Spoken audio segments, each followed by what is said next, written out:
Nasa ating muli niya ngayon si Metro Manila Mayor's Council President. Opo, si Mayor Francis Zamora ng San Juan. Magandang umaga po, Mayor. Yes, magandang umaga po, Manong Ted, at maraming salamat po sa pag-imbita muli sa inyong programa. Opo, Mayor, kayo po'y present nung Friday ba yun? Kasama po si RSA ng San Miguel Corporation sa kanya pong pagkukusa na tumulong daw sa gobyerno para ayusin po ang problema ng pagbabaha sa Metro Manila. Manong Ted, I was in a meeting of the League of Cities of the Philippines with other Metro Manila mayors. Ngunit merong ibang Metro Manila mayors po ang present sa pagpupulong na yon. At yun nga po, at napanood ko rin naman po sa balita ang mga binanggit po ni Ginoong Ramon Ang sa pagpupulong na yan po. Ayun naman pala, opo, ang iba ho ay present. So anyway, kayo ho mismo sa council, will this be an agenda? Kung ano po magiging detalye po nito, ano po ang inyong take muna? Well, ako po, personally, Manong Ted, no, and I am not speaking on the behalf of the council because we haven't really discussed it formally or officially. No. But ako po, of course, I welcome the support of Mr. Ramon Ang. Anumang tulong pong maaari niyang ibigay, of course, welcome na welcome po yan. In fact, ako po yung nakipag-ugnay na po sa kanya that same day. Sabi ko nga po, gusto ko sana mag-set ng isang pagpupulong po sa kanya upang mapag-usapan ano ba yung mga hakbang na pwedeng gawin. No? Sapagkat ngayon po, meron tayong mga pondo, of course, from the national government pagdating sa flood control. Sa local, meron din pong konti, but really the bulk of it comes from the national government. At kung meron pong may tutulong po ang pribadong sektor, specifically ang San Miguel Corporation at si Ginoong Ramon, of course, welcome na welcome po yan, Manong Ted. Kinakailangan lang malaman ano ho ba yung talagang nasa isip po niya. In fact, ang reply pong sa akin ay magsiset nga po ng meeting with his engineers. So I'm just waiting for the schedule upang ma-thresh out natin ano ho ba talagang pinaplano niya. But of course, ngayon pa lamang nagpapasalamat na po kami. The fact that he volunteered to help, malaking bagay na po talaga yan. Opo.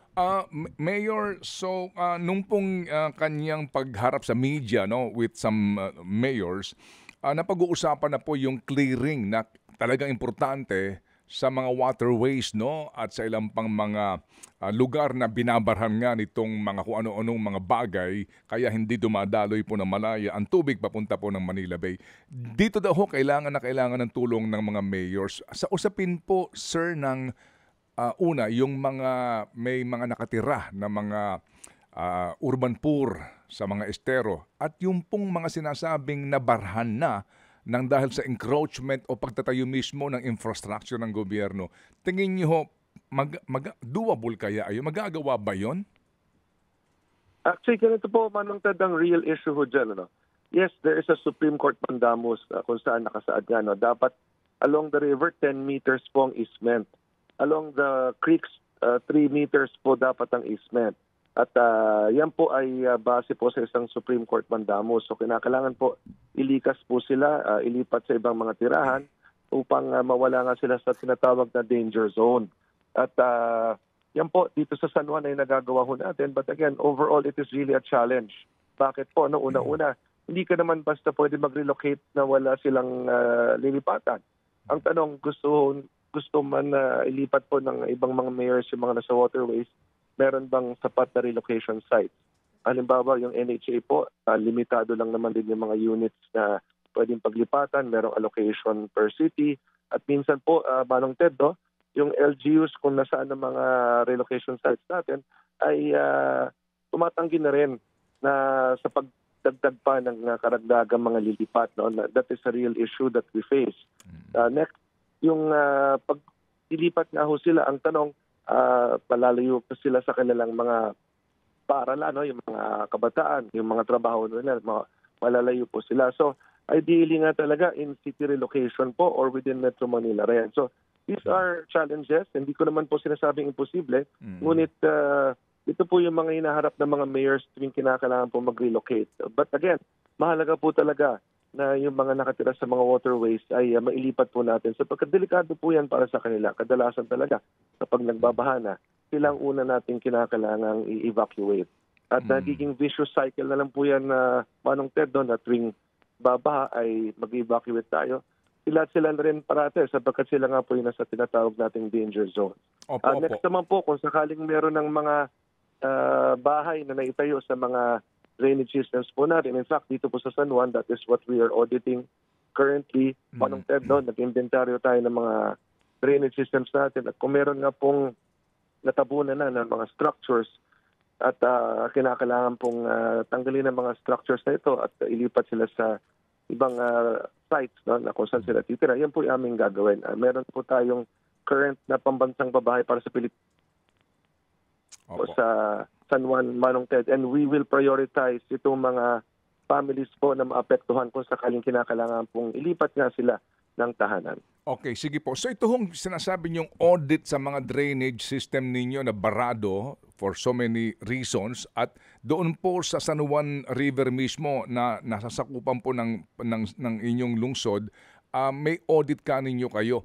Sa inyo po na hindi ho naman kalakihan ng inyong pong lungsod, mga kailan kaya ang tapos ng audit para magkaalaman na talaga kung ano ang problema po, kung bakit nga hindi nakakadaloy ng maayos po ang tubig? Manong Ted, last week I had a meeting with all our barangay captains, no? Yung mga barangay na binabaha po, no?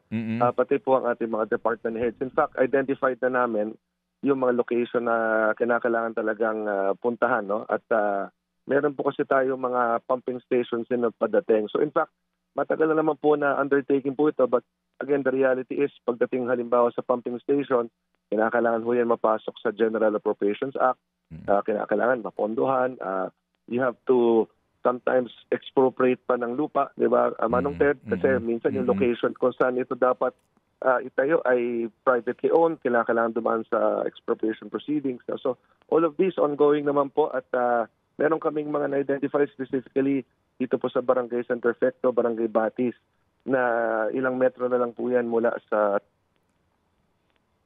determine nga natin na yung dapat daluyan po ng tubig ay naharang na ng mga ibang tahanan at kinakailangan talaga sila po ay malipat. In fact, nakausap na ho namin just last week yung mga pamilya at we have agreed that we will relocate them also along F. Manalo pero doon sa mas patataas na lugar. So meron po tayong nakahandang lilipatan po nila kapag kinailangan ng tanggalin ng kanilang mga tahanan na nakaharang po sa daluyan ng tubig.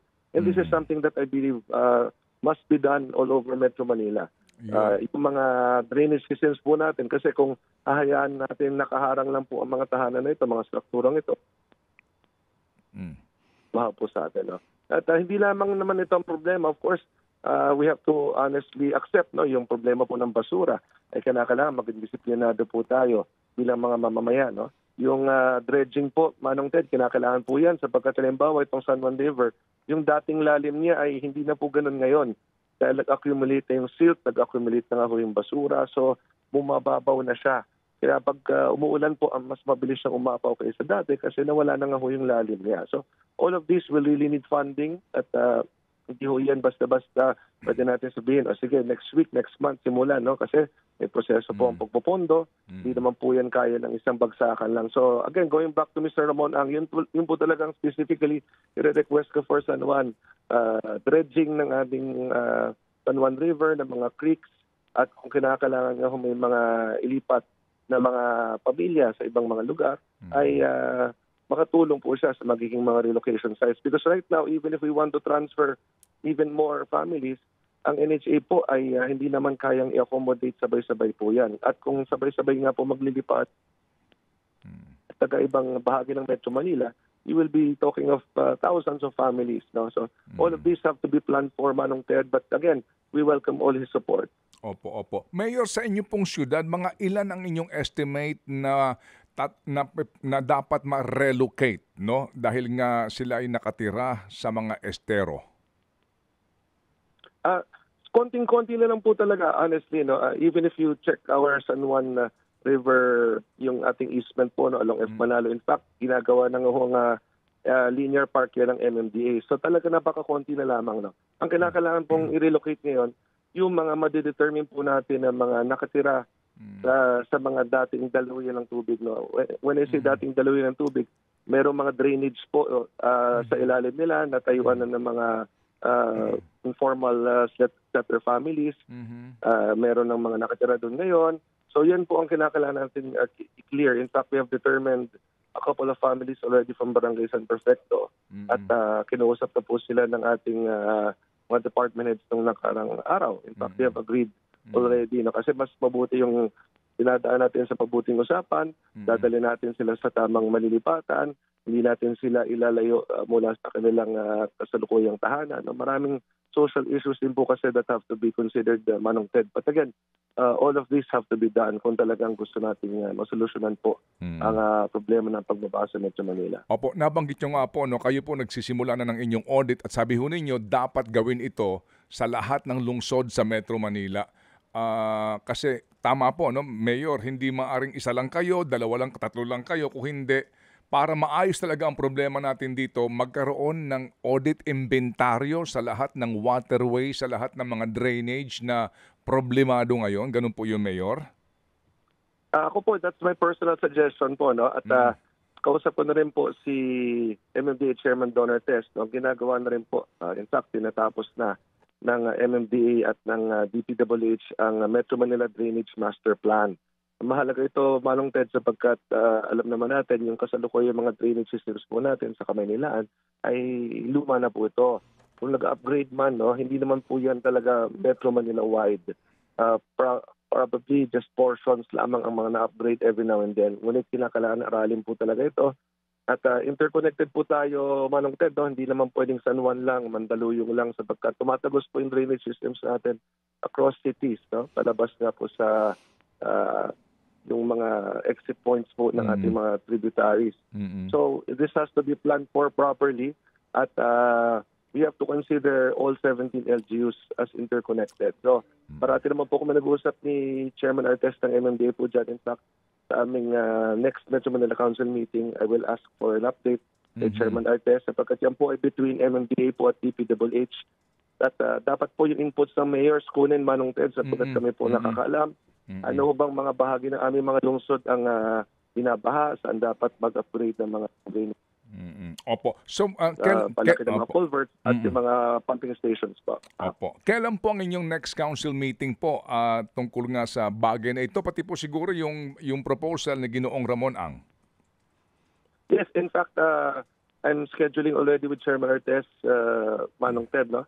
Sapagkat yung meeting na yun last Friday lamang, so it's the start of the week. I'm just waiting for coordination with the MMC and the MMDA para nga mapag-usapan po ito. Kasi mas maganda talaga ma-present sa amin ano exactly ang plano po ni Mr. Ramon Ang.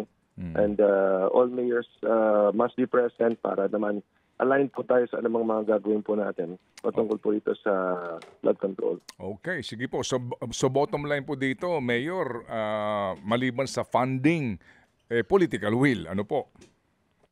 Definitely. Alam niyo, yung pagka-clear ng ating mga waterways, ito na kinakailangan na may political will po tayo. At you always have to think of the greater good. No? At tandaan niyo, ako po, kapag kausap ko yung mga pamilya na kinakailangan alisin sa ating mga waterways, pinapaintindi ko sa kanila na ito po ay para sa kanilang kaligtasan. No? Ayaw naman natin na tuwing uulan na kinakabahan po tayo. Abuti na lang dito po sa San Juan. We have never had any tragedy. No? Nagpapasalamat tayo na never po kami nagkaroon ng anumang trahedya. Pero wag na natin hintayin na magkaroon pa tayo ng casualties sa ganyan mga pagkakataon. Opo. May pahabulong tanong lang si Chacha. Yes Go, po. Cha. Mayor, ito naman hypothetical question lang. Kung sakali po magkasundo-sundo yung mga Metro Manila mayors natin and even the national agency dito po sa offer na ito ni Mr. Ramon Ang, gaano po kaya katagal bago ma-implement itong proyekto na ito? Well, again, it will depend on Mr. Ramon Ang, no, kung gaano ka grabe ba o gaano kalaki undertaking ang gusto niyang gawin. But the difference po kasi, and the difference between the government sector and the private sector, the government sector po, napakahaba po ng procurement process, napakahaba ng mga bidding process, the bureaucracy involved, yung mga paperwork, yung mga approvals, documentation, yan ang napakatagal. Alam po yan ang mga nasa gobyerno. Ngunit pagdating po sa private sector, sapagkat sila lamang naman ang nagdidesisyon sa pag-release ng pondo, dapat mas mabilis po yan because if the funds will come from San Miguel Corporation, that means yung board lang nila nagdidesisyon dyan. O maaaring si Mr. Ramon ang lamang ang mag-command dyan. O ito ang mga itayo nyo sa Metro Manila, magtayo kayo ng pumping station dito, i-dredging nyo itong mga ilog na ito, mag-set up kayo ng relocation sites sa mga lugar na may lupa pa, magtayo kayo ng high-rise in city socialized public housing dito. So napakaraming pwedeng gawin sa totoo lang. That's why I'm very excited for our meeting with Mr. Ramon Ang. Sa message ko na po siya ng Friday. Naghanap na lang po kami ng schedule, and I will make sure po that all the mayors will also be present para nga maging aligned po tayo sa mga plano po niyang gawin. Oo. Mayor, last na lang po. May sinasabi last time si Mayor Isko Moreno tungkol po dun sa ilipat na lang daw sa mga LGUs o pamamahala ng mayor, ito po mga flood control projects. Ano pong take nyo dito? Kasi sinasabi, kanina narinig ko po kayo mismo, sabi nyo kay Manong Ted, mga mayors mismo ang nakakaalam kung aling areas ba sa lugar namin ang binabaha. Kayo po ba positibo dun sa suggestion ni Mayor Isko? Well, ako po, again, meron kasi tayong mga existing budget process, no? At yun naman po ay dumadaan talaga sa Kongreso. Ang flood control projects po ay nasa DPWH. Kung sakaling ida-download po sa mga LGUs po ang pondong yan, of course, very much welcome. Right now po kasi, just to give an example, DJ Chacha, ang budget po ng lungsod ng San Juan ay 3 billion pesos. Napakaliit po niyan kumpara sa ibang lungsod na 20 billion, 30 billion. Kami po 3 billion lamang.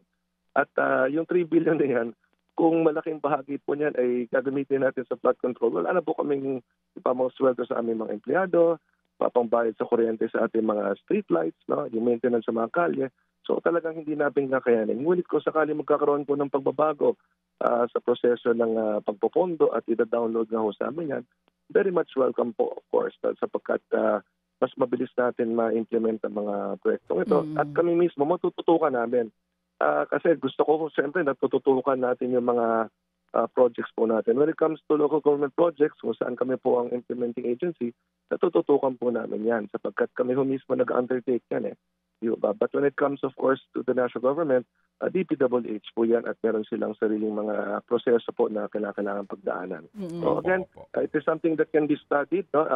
Pag-aralan po natin kung feasible mo ba yung suggestion ni Mayor Isko. Of course, we respect his opinion and yung suggestion niya. Magandang aralin po siguro at kung may posibilidad na talagang ma-download po sa local government po ang pondong ito, talagang magiging mas mabilis po yan para sa amin. Opo, meron mong kaisipan, Mayor, na total ho naman si Ginoong RSA nagkukusa, nag-volunteer siya, naggumasta at trabahuin tong ilang problema sa pagbabaha. Meron din pong panawagan na baka naman pwede yung iba ring mga bilyonaryo na mga negosyante sa bansa magtoka-toka para ho mas mabilis at yung pondo, kumbaga, hindi lang po